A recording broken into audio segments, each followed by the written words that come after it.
Good morning, everyone. Thank you for joining us today. I am Bob Duncan. I serve as Executive Vice President and Chief Operating Officer here at Connecticut Children's. As our state's only health system dedicated exclusively to children, we at Connecticut Children's feel a responsibility to support families so their celebrations with friends, family, and loved ones are happy, healthy, and safe.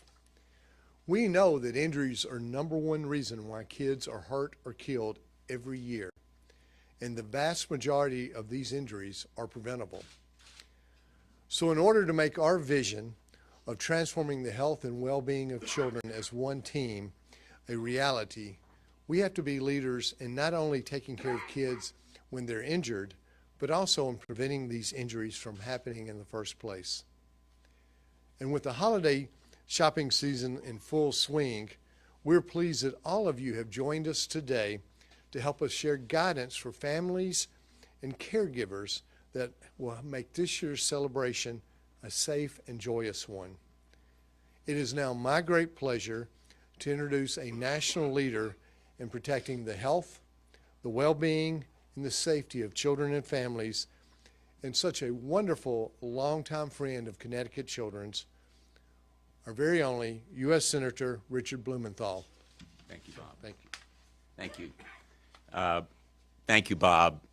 We're here again, 38th of these Trouble in Toyland reports, every one of them a powerful indictment of the toy industry in its failure to provide better safeguards for children. We come here at this time of year, but of course children are at risk every day, every hour of every day from many of these toys. It just so happens that this time of year is the gift buying and gift giving time, and we want to warn parents, caregivers, grandparents, anybody out there buying toys for kids, make sure they're safe, because an unsafe toy can turn a holiday, spectacular, fun-filled gathering into a tragedy and an emergency room visit. And it happens. It literally happens every day, many times a day. And I want to thank particularly this great institution, you know, the Connecticut Children's Medical Center. Connecticut Children's is a place where miracles happen. I come here a number of times a year, and every time I come, I'm inspired by the moms and dads that I see with kids who I know are suffering from life-threatening diseases that will be treated successfully here, as they would be possibly no place else in Connecticut and maybe in the nation. First-class medical treatment and medicine here at the Connecticut Children's Medical Center, but equally important is what this great institution does to prevent tragedies that affect kids. We all know that a child in an emergency room is something we never want to see. Our own children, my 4 children, any of your children, last thing in the world, last person in the world we want to see sick or ill. And so this kind of event, even though we do it every year, has a particular urgency and dramatic appeal to the parents and caregivers of the world, because you have it within your power to protect kids from clear and present dangers. And so I want to be very specific. This year, I am not going to blow up a balloon and break it open. I've done that, as you know, every previous year. Balloons remain a major cause of choking, along with small parts in all toys. Choking on balloons that are either broken or exploded is still a major cause of emergency room visits. But there are 2 other ingested toys that I want to highlight today. First of all, the button batteries, which are, for example, in this watch. This watch has button batteries that, when taken out, can cause literally fatal tragedies. And nobody knows it better than Trista Hamsmith, who is with us today. She and I crusaded for a law. She is a hero. She's a lifesaver because she was the impetus and inspiration for a law. It's called Reese's Law, named after Reese Hamsmith, who unfortunately ingested one of these button batteries, a small battery.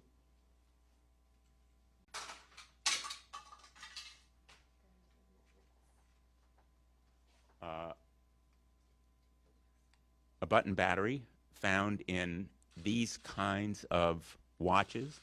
When the watch is taken apart, the battery can be ingested by a child, and Trista provided the powerful evidence that we needed to pass Reese's Law. I was very proud to lead this effort, but she was the inspiration for it, and she helped buttonhole my colleagues to make sure that it passed overwhelmingly bipartisan majority. And now the Consumer Product Safety Commission will be required to establish regulations that protect children against these button batteries. But there is a new threat on the shelves these days, and that is water beads. These water beads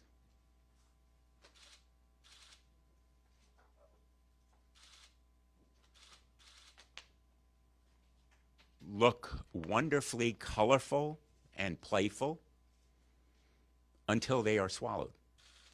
And then these very small beads can explode in size because they are made of a super absorbent polymer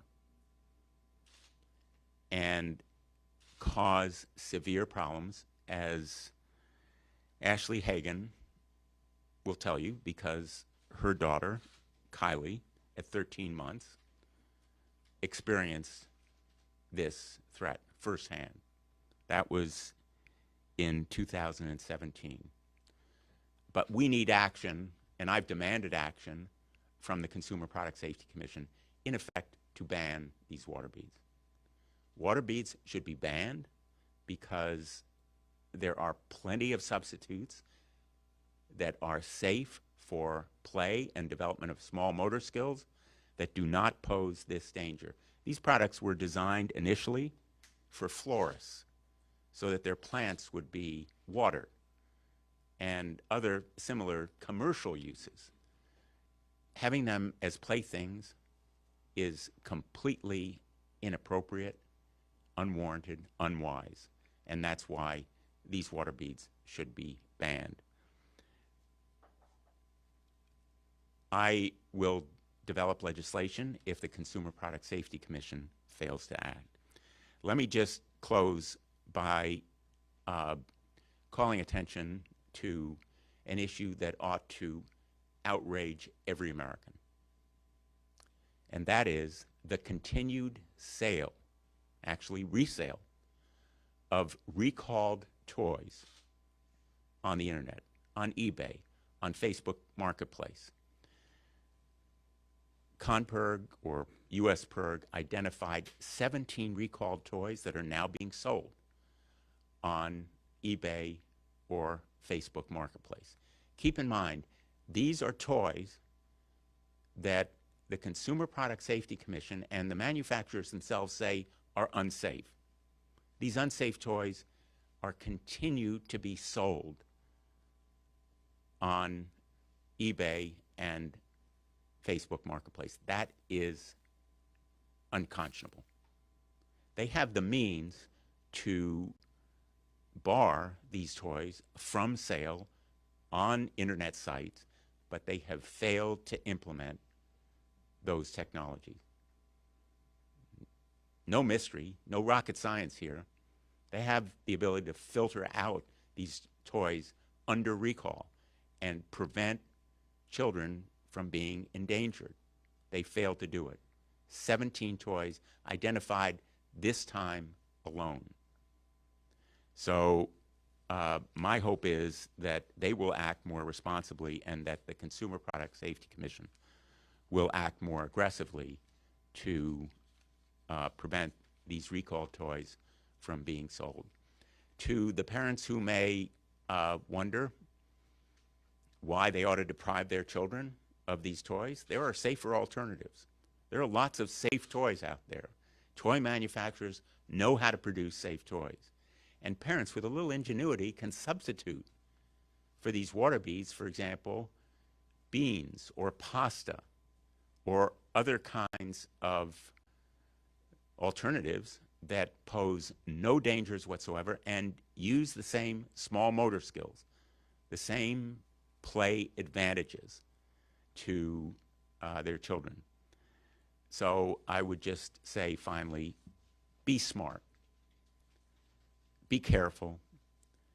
It is a time of year where we should celebrate and be generous and give gifts, but make sure that they are safe, because there are some very, very perilous playthings out there that can send your child to an emergency room and turn a holiday into a tragedy. And nobody wants that to happen. So with that, I'll turn it back to Bob and be ready for your questions. Thank you, Senator Blumenthal. Appreciate it, as well as Ashley and Trista. Thank you for your advocacy. I would now like to introduce Amy Watkins, our Director of Safe Kids, which is housed here at Connecticut Children's in our Injury Prevention Center. Amy? Thank you, Bob, and thank you everyone for being here.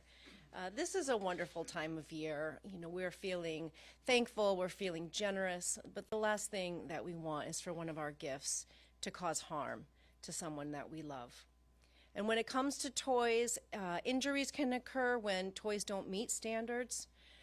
If children get access to toys that are not meant for their age, if they use a toy in a way that it wasn't intended, when you get counterfeit or recalled toys, as the senator mentioned, or if toys can violate our children's privacy. So a major focus of this year's Trouble in Toyland report is the danger of smart toys. These are connected toys, and as the report says, these days we're surrounded by smart devices, things with microphones, cameras, location trackers, and more. These devices connect to the internet and to the outside world, and they gather and store data, sometimes very poorly. Our children's holiday gift wish lists might be filled with stuffed animals that listen and talk, learn their habits, some games with online accounts, smart speakers, and all kinds of toys that require the downloading of an app.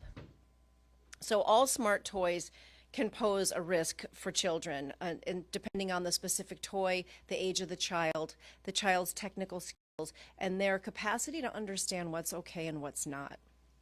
Connected toys, again, they collect and store personal data, user preferences, audio recordings, and collecting this type of data can make your child's information vulnerable to hackers and other unauthorized access. Some of these toys can access internet content, which can expose children to inappropriate or harmful material without proper parental filters and parental controls. So parents will want to weigh any possible educational benefits of devices with internet access against the risk of their children unknowingly accessing inappropriate photos and other content. So the big questions that parents should ask when considering a connected toy are, does the toy allow the child to connect to the internet, to send emails or connect to social media? And does it have a microphone or camera? And if so, when will it be recording and how will you know it's recording? Parents should read the toy's specific privacy policy, which can help them decide if that toy is appropriate for that child's age if there's any controls that can be put in place, or if the toy should be returned. Another concern that comes up each year in our Trouble in Toyland report is choking, as the senator mentioned. Kids love to put things in their mouth. Unfortunately, a number of deaths and serious injuries are the result of choking and asphyxia. For example, there were 2 deaths last year from children choking on a bouncy ball, and there are deaths each year from balloons, as the senator reminds us every year. These are horrible, senseless deaths. Parents should check and make sure there aren't any small parts or other potential choking hazards before they settle on their perfect toy. And toys that are intended for older children could be dangerous to younger, curious children if they have those small, movable parts. So separate toys by age and keep an eye on small game pieces. And one easy way to check if a toy could be a choking hazard is to use a bathroom toilet paper roll. And if the item can fit easily into that toilet paper roll, it could be a choking hazard to a young child. And one other point I want to mention in relation to suffocation is that there was at least one infant recently who died from positional asphyxia because of a large stuffed animal in their sleeping area. And those big, soft plush toys are wonderful. They're great gifts, but they should never be in a child's sleeping area. Sleep areas should always be free of loose bedding, blankets, pillows, toys, and everything else that could possibly cause a hazard to their breathing overnight. So nothing in the crib, even those wonderful plush toys. And I want to talk about riding toys for a moment, because one of the most, if not the most common source of injuries for adults and children is toys and other non-motorized scooters that cause falls. So many parents know that children are required to wear a helmet when they're riding their bicycle, but they may not know that in 2018, Connecticut passed Connor's Law, which requires all children under age 15 to wear a properly fitted protective headgear when skateboarding, roller skating, or inline skating. And that law was passed as the result of a teenager who was skateboarding and unfortunately passed away after he fell and sustained a head injury. And parents should extend that helmet wearing to all moving toys, hoverboards, scooters, basically anything that is moving. Nobody expects to fall, and a helmet can make that difference in avoiding a life-altering injury or even death. Another way to easily protect your child is by looking at age labels. They're easy to overlook. And it's common for people to give a toy that's intended or appropriate for an older child to a younger child. But unfortunately, many injuries can result from toys that are not necessarily dangerous when an older kid is playing with them, but when they're given to a younger child, they can be harmful. So check age labels, and remember, the age grading isn't about how smart your child is. It's based on their developmental skills and their abilities at that age and the specific features of that toy. So finally, we're going to touch on using caution when buying online. As the senator is so passionate about, there are many dangerous toys that can unfortunately still be purchased online despite being recalled. And that's a very frustrating and senseless danger. These toys have already been recalled because they've been identified as having defects or causing injuries that have been reported to the Consumer Product Safety Commission. And these toys could have small parts that pose a choking risk. They could be toxic, flammable. They could cause cuts, strangulation risks, or injuries from a fall. And while it is illegal to sell these toys, they can often be found online, as the senator said, Facebook Marketplace, eBay, places where secondhand items can be purchased. So what parents can do is know how to look up recalls. Find a list of recalls by visiting the Consumer Product Safety Commission website. And you can sign up for product recalls at recalls.gov. And the last thing I'm going to mention is counterfeit toys. So counterfeit toys continue to pop onto retailer shelves, even things like places like Amazon and Walmart. And many of those come from overseas, and they do not meet the stringent mandatory U.S. standards, the safety standards. They could be missing their appropriate age label. They might have small parts. They could be made of toxic or other poor quality materials. And that can put children at risk. So some of the tips for recognizing a counterfeit toy is to check who owns the brand and look for the brand name or logo on that packaging. And look out for phrases like compatible with brand name. That lets you know that they're using the brand name, but it's not made by that brand. Ask yourself if it's much cheaper than you'd expect. Fakes are made to look like the original, but some of the key telltale signs is it's much cheaper than you would normally expect. And lastly, looking at the website listing can tell you a lot. When you're looking at a toy's product description, watch out for misspellings and mislabelings, and look at websites for low quality pictures that might indicate that something is a counterfeit toy. So again, it's a great time of year. We want to celebrate, we want to have a lovely time, but we want to be aware that these well-intentioned gifts can cause harm. And it's my pleasure to introduce Dr. John Prancato from Children's. Good morning. Appreciate the opportunity to speak with everybody. I wanted to just highlight the medical risks from a couple of these items that we've been talking about this morning. For example, with these, here we go. These water beads that the senator spoke of earlier, they're very cute and they can be used as a sensory toy. The challenge is that they swell up markedly. Sometimes these are bigger, but occasionally they can be much, much bigger than that, even 1.5 to 2 inches large.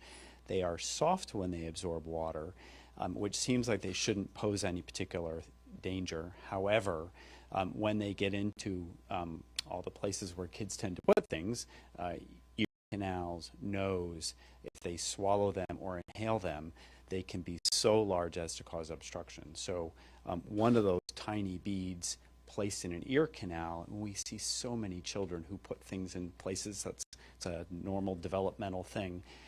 We don't worry so much if it's a real bead from a bracelet, get that out, or a kernel of corn or something like that. But these are highly, highly dangerous. They can swell to the point that they cause pressure against the eardrum. They can cause obstruction of the nasal passage, obstruction of an airway, and if a number of them are swallowed, they can cause bowel obstruction and kinds of infections in the abdominal cavity. Button batteries, again, we speak about these every year. They power all kinds of things, from toy watches to channel changers to, I guess we wouldn't take them out of our phones typically, but it's very, very, very important not only to be aware of the danger that they pose, but the time frame in particular with button batteries. Within an hour even, a button battery, if it's lodged in the esophagus, can cause necrosis or death of the adjacent esophageal tissue.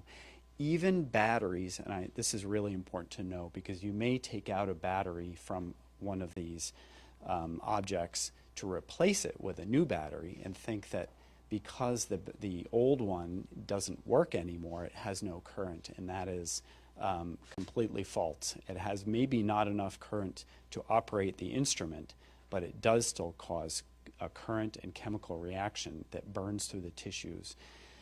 It can cause necrosis, meaning eating through the wall of the esophagus and into the central tissues of the inside the middle of the chest, causing it can erode into large arteries and cause life-threatening or fatal bleeding, infections, long-term damage that can result in either death or the need for multiple surgeries and very extended hospitalizations.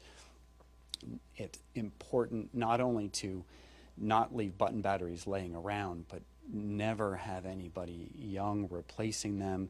Make sure that the spaces in the instruments that hold the batteries are always tightly secured so that they can't even accidentally be removed and left anywhere. And one thing that we haven't mentioned yet, but I would call to mind is magnets, magnetized things. So in the last 10 to 20 years, there's been a proliferation of magnets, particularly small, round magnets that can be used in little artistic displays or little stress relievers for grown-ups to play with. They're pretty. They're kind of cool. I mean, I like magnets. I think a lot of us who had them in school when we were kids like them. They're not meant to be swallowed. A single magnet, a single small magnet, is probably not of any large concern. However, more than one magnet can cause serious damage. So 2 magnets that are able to work their way down into the GI tract and into the intestine in a magnet on one side can attract itself and attach to a magnet on the other side of a loop of intestine, for example, and catching tissue in between them and causing, again, pressure damage and necrosis that can actually erode through the wall of the intestine, leading to a bowel perforation and an intra-abdominal infection. I don't discuss these things to terrorize people, but to remind them that these are the serious consequences of some of these items.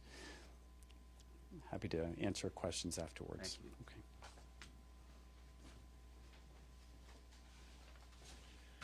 Thank you, Amy. Thank you, John, for your leadership and expertise in these areas. I'd like to close today by thanking Senator Blumenthal. I have said this before, you cannot find a better champion for the well-being and health of families and children in the state of Connecticut and in the United States.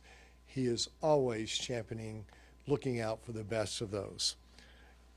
You continue to be that reliable champion for kids and families, and we're forever grateful here at Connecticut Children's for your tireless work, your energy, and making us aware of these issues.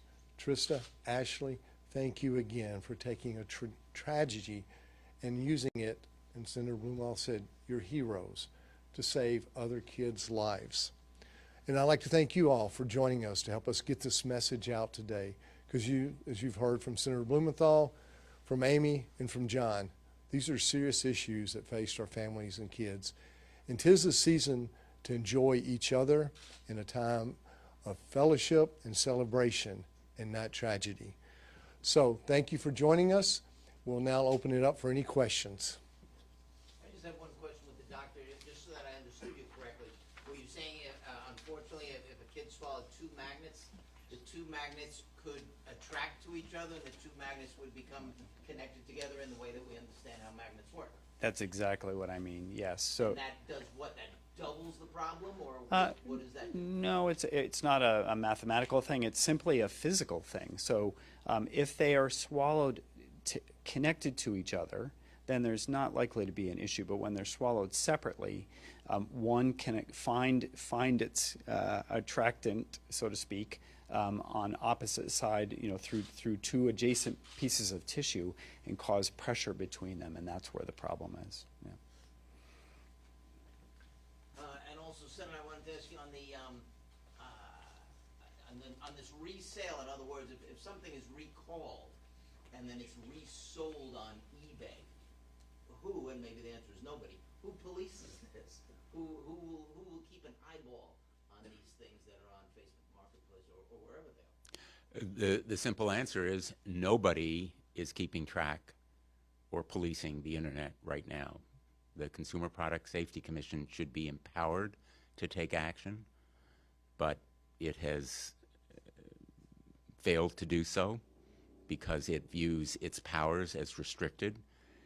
I have a measure called the Sunshine in Product Safety Act, which I've introduced in a number of past Congresses, that would increase the powers of the Consumer Product Safety Commission.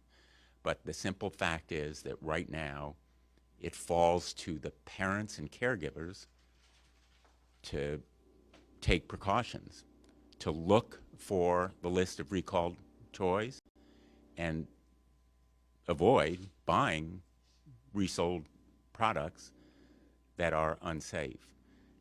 There may be a reason why these toys are being resold. Maybe the first purchaser discovered they're unsafe, and now they're, in effect, trying to sell them and rid their households of an unsafe product. And also online, I assume it would never say this has been recalled, and so the person buying it, they just look at it, it seems like a normal item. No notice, no warning, no information. It's a recipe for disaster and tragedy. And that's why Facebook Marketplace and eBay ought to be fulfilling their responsibility. And of course, as you know, under the current law, these sites are protected by a section of the statutes, Section 230, Communications Decency Act, which says in effect that the sites have immunity from liability for the damage that can be caused when these products are sold. And on the water beads, I'd just like to tell you a number: 7,800 hospitalizations between 2016 and 2022. There have been also at least one death. So 7,800 children went to emergency rooms because of this toy. And as we know about button batteries, children have internal organs literally seared by the chemicals in these button batteries. They eat through the esophagus or the lining of the stomach. It is a horrible kind of impact as a result of button batteries, and that's why we were successful in working for legislation to provide more safeguards for children. And have the water beads been recalled? Or the water beads are for sale if you went? Water beads are for sale right now. We want to stop their sale. We want to ban them, very simply. And that's why I've written to the Consumer Product Safety Commission urging that they be banned, and will introduce legislation if they fail to take action. So I'd be remiss, we've heard from the senator, we've heard from Amy and John, but the real people in here who can tell you firsthand are standing next to me, and we'd like for you to hear from them personally of their experience and the impact that this has had on them. So I'd Yeah. like to call up Trista. Yeah, I just want to say about these two ladies that, you know, all of us know as a parent, we don't want to relive the most terrible experiences in our lives. For them to come forward and relive these experiences in their lives takes a lot of guts and courage and strength, and it is the kind of personal story, the voice and face, that makes all the difference in protecting other children by moving our government to provide better safeguards. So I really want to thank them for being here today. They've come a long distance, but they're here, and thank you. Thank you. Good morning. My daughter, Reese Ham Smith, ingested a button battery in October of 2020. December 17th of that year, after spending almost 2 months in the hospital, she passed away. When I was in the hospital, I started researching on button batteries, trying to figure out stories out there, what we needed to do. And what I found was that this has been a growing problem for a very long time. At the time, I had realized that I wanted to do something. I wanted to help impact other families, make a difference, protect other kids. And, imagine doing it with Reese by my side, but the reality is that that's not how it worked out. But the hazard was still there. And so from that point, I started researching, and we got Reese's Law passed in August of 22. Of course, due to our champions out there that truly do care about child safety, because it could not be done without them. I think as we're coming into this time of year that we have our button batteries in our home, we've got to be diligent, and we've got to get the information out to parents that this is in fact a problem. Reese's Law and the changes coming will be happening in March. But that leaves us in a time frame right now, and with products already in our home that we need to look at. And so my challenge to everyone is to know where these are in your home. Do an inventory check. For my home personally, we do have them, but I know where every single one of them is. If it's in a toy, I'm checking that screw once a month. We've got to be aware of those products. Also, as mentioned, the disposal of those products. Just because it's not powering your object anymore does not mean there's not still charge in there. In Reese's case, it burnt a hole through her esophagus and through her trachea. We are talking serious damages. I could not even count the amount of surgeries and procedures that she had in that 2-month time frame. Know the symptoms of button battery ingestion. It almost mimics croup to a T.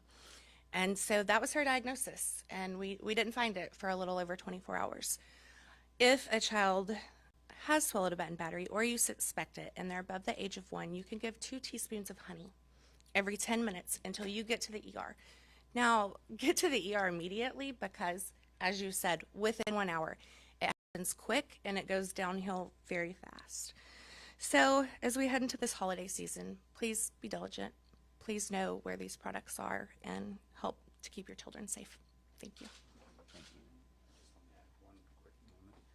Just to add on to what Trista said, with regard to that, on the hopefully never occasion that anyone out there ever has a child who they suspect has swallowed a button battery, come immediately to the emergency department and tell the greeting staff, the triage staff, that that's what's suspected. We have put a lot of work together here at Connecticut Children's and shared our experiences with other hospitals in the state to develop a process for immediately obtaining x-ray so that we can, as rapidly as possible, identify any button battery that might be stuck, particularly in the esophagus. That's the highest risk location, so that we can get it identified as quickly as possible and have a team assembled within minutes, really, to take the child to the operating room to get it out. Thanks, John.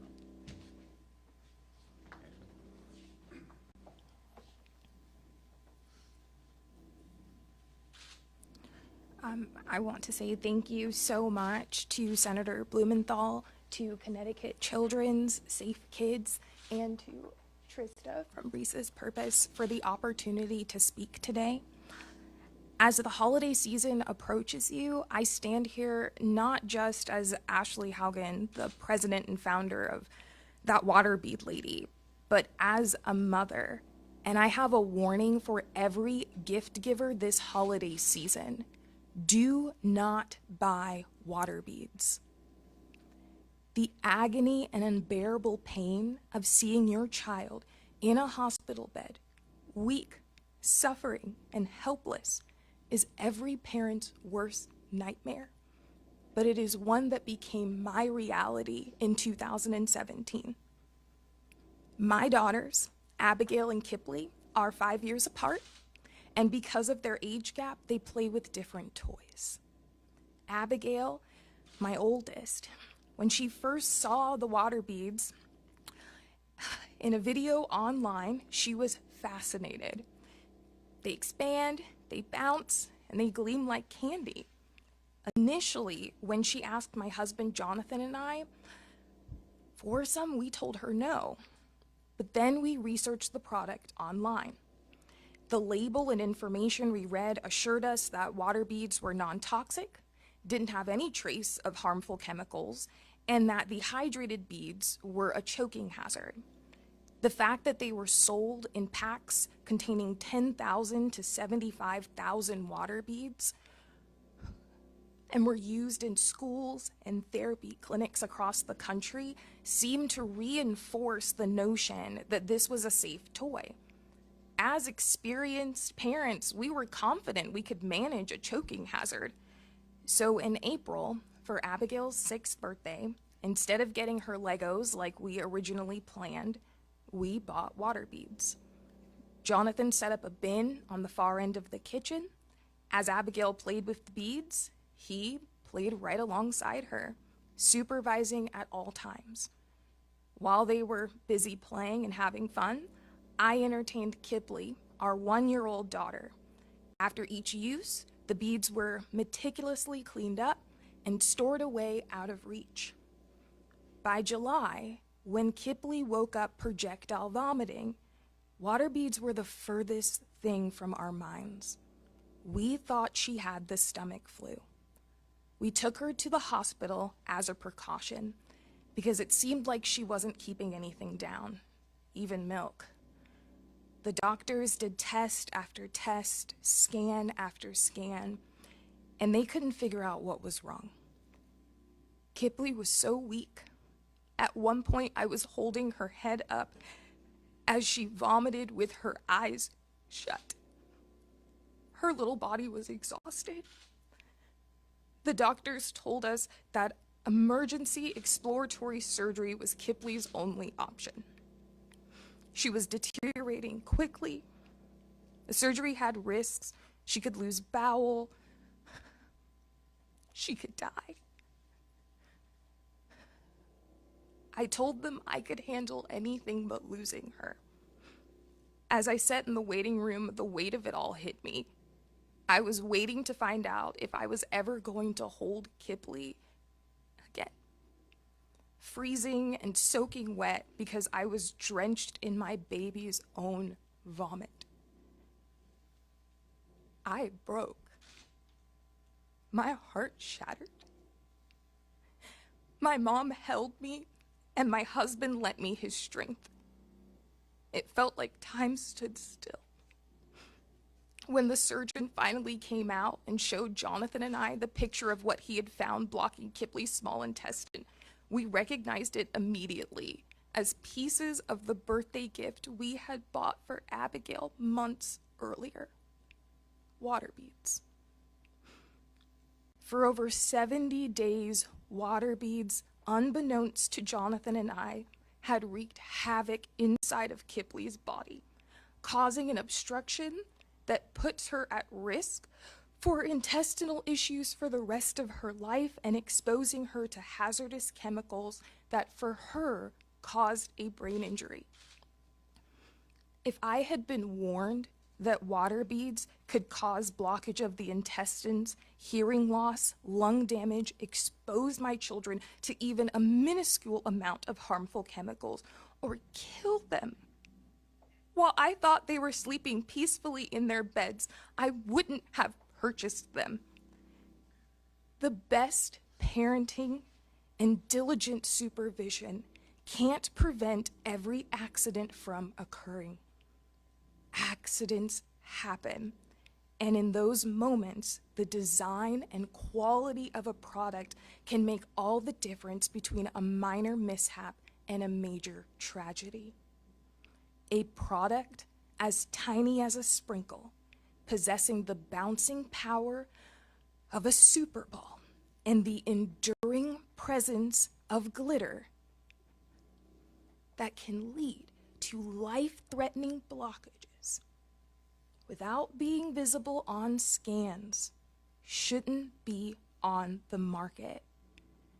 So to my fellow gift givers and my fellow parents, I ask you to use the power of your dollar to send a clear message this holiday season. Do not buy water beads. Do not buy products that use water beads. If you see someone in the store about to buy a water bead product, warn them that water beads are deadly. The warmth of the holiday season is often defined by the presence of loved ones, and their absence can leave a profound impact. As we approach this Christmas, please keep the family of Esther Joe, who tragically passed away in July after ingesting a water bead that she was never allowed to play with, in your thoughts. No family should lose a child because of a toy. Thank you, Ashley. Any other questions? I want my colleagues to hear from Ashley just as they heard from Trista, and I want them to act. But in the meantime, parents should be aware and wary. Even in this time of gleeful celebration and holiday gift giving, that they have their children's health in their hands. And that is really an awesome responsibility. There are lots of dangers out there. Should not discourage anybody from having a great holiday or being generous. But whether it is the smart toys or balloons or any of the other toys that we've heard about today, parents should be, and gift givers should be careful. So with that, again, really want to thank Ashley and Trista. They are making a difference. They are making a difference in the way that consumer protection advocacy can make such a great difference for our children and all of us. So thank you all. And thank you to Connecticut Children's, to PIRG, the Public Interest Research Group, for once again your great work on troubles in Toyland. And John, thank you for those really expert comments. Thank you. Thank you all. Now, do you want to close it? Or? You're good. Okay. Thank you. And thank you Thanks for for your time. taking the time to come by, Michaela. I know you're busy, but we appreciate So your good to see comments. you. It's Good to see you. I think the last time I saw you was, It was in Connecticut at Lansdowne Labs. yeah, well, you are great, and thank you so much. Really. And do you know that we met with your office last week? There is the water